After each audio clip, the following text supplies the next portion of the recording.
Hey Earthlings! Hey there!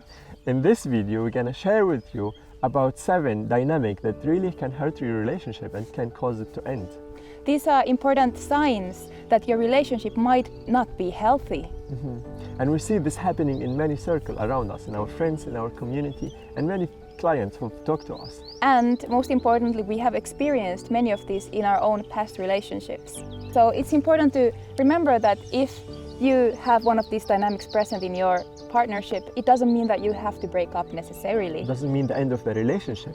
Only the last one that might be an indicator for changing or ending the relationship. So stay with us to the end to see if you have any of those dynamics in your life and how a healthy relationship would look like. Yes, because we're going to also share the example of each scenario, what it would look like in a healthy relationship, so that you have a comparison and you know what to look for. Let's start. Number 1, feeling unsafe to communicate openly. That would look like that there's something in your life that you can share with your partner. Something, for example, if you like your colleague or if somebody has a crush on you, this thing would feel very vulnerable for a relationship. You would not be able to share it with your partner. And that indicates that your relationship is not stable enough to handle this kind of sharing. Yeah, so this unsafety would lead to withholding information, such as what Ram just mentioned, like what happened on the wild guys' night out, or like if you have a new acquaintance who happens to be hot and is texting you. Maybe you have no intention of doing something, but you might still not share this information with your partner.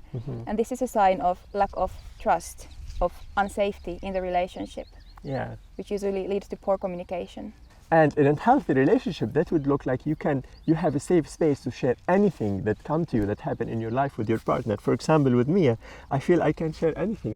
Yeah, that the relationship can handle this information, and this leads to open and transparent, authentic communication between the two of you. And number 2, you would feel drained in the relationship. This happened to me in one of my previous relationships, where I felt I'm giving all my energy, all my time to my partner, and it's not enough. Where I felt there's no time for my own hobby, for my own time. I was failing in the uni, I was not having time for my own friends. I feel like this relationship sucked all the energy out of me, and there's like nothing left for things that I usually prioritize. Yeah, and usually this leads to the other person feeling also guilt when they do not spend time with the partner as the partner wishes.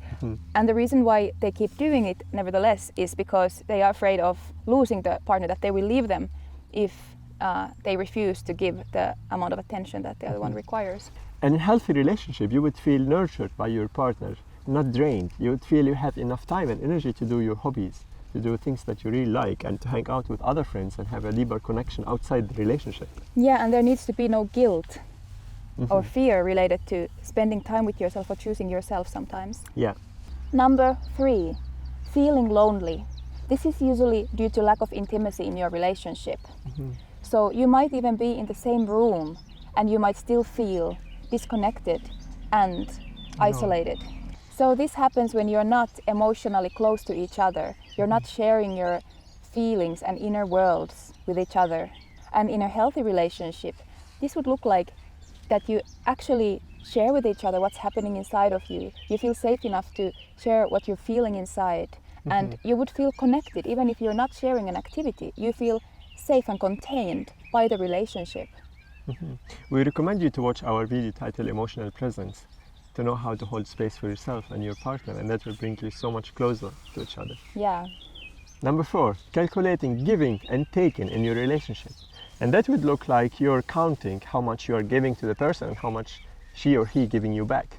And this could look like emotional support, it could be financial, it could be time. Yeah, acts of service.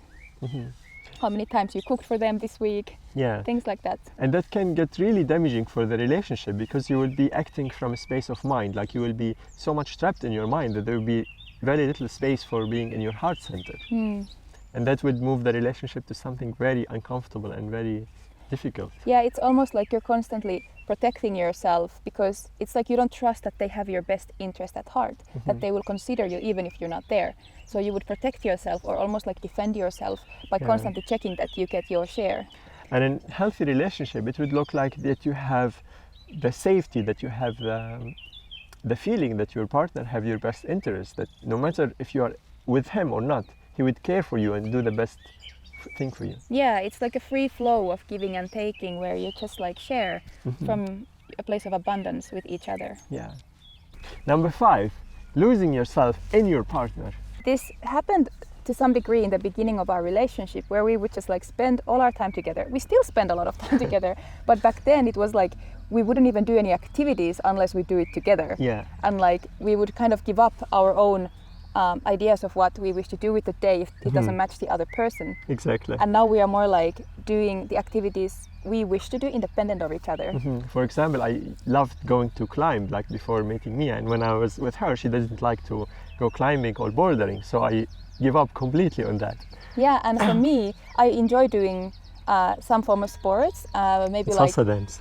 salsa dancing, yoga, and I completely stopped doing that because Ram didn't want to do that. Yeah.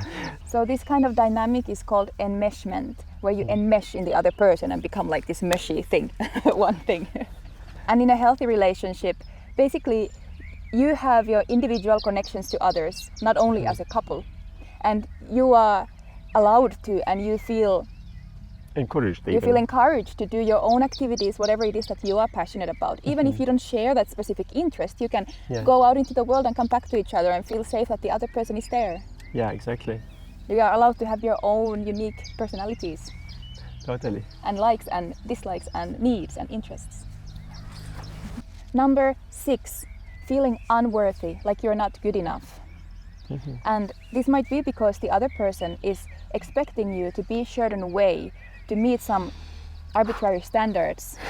And this might lead you to feel also shame all the time because You're not good enough. Yeah, because you feel like you're not reaching their expectations, you're not matching their expectations. Yeah. And on the other side, if you're on the other end of this dynamic, it might be harder to recognize first of all. And That you have an expectation on your partner and Yes. book them in a box of not feeling worthy. yeah, and you might find yourself constantly frustrated because they are not doing things the right way, and therefore you find yourself blaming them a lot, wanting them to change something, expecting them to do things differently, to be different. So in this case, you're not actually seeing the other person at all for who they are. You're in a relationship of an image of who this person should be. And that's very harmful for them and for their self-esteem. And on the other hand, in a healthy relationship, it would look like this person is accepted for who she or he is. There is no need to change.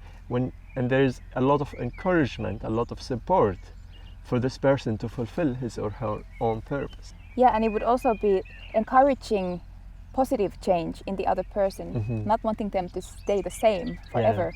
And also, you would feel better in the relationship. You would feel like it brings out the best in you, not drag you down or feel worse about yourself. Yeah.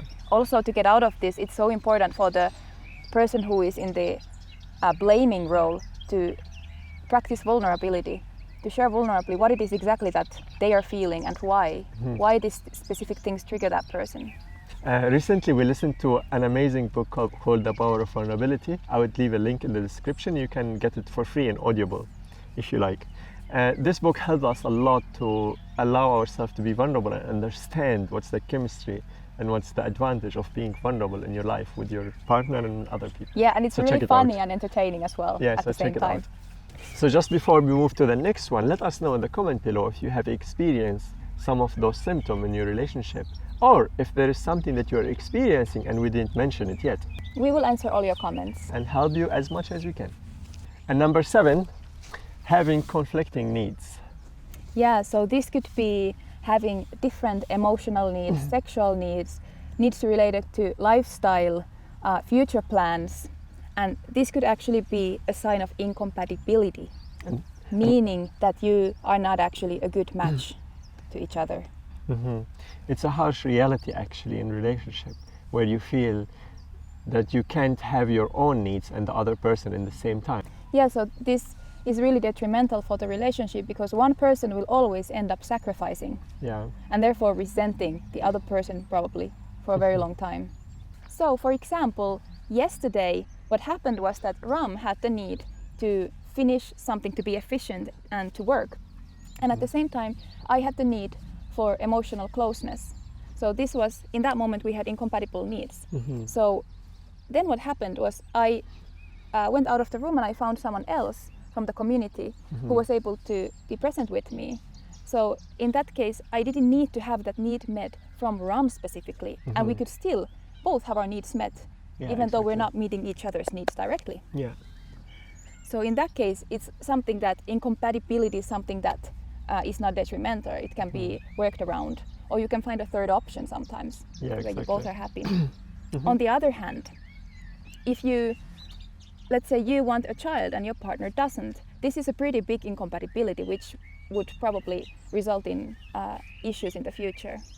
And the hardest thing about incompatibility, that it would be very difficult for you to admit that, because inside you would know that this would be the end of the relationship. Yeah, and it might be that you love the other person, but if you stay together, one of you will never get your needs met. And meeting your needs is one of the most important things in life in order for you to heal and to awaken. And that doesn't mean all the time that's the end of the relationship. It could be that the relationship turned to something else. If it's like a romantic relationship, it could be turned into a friendship.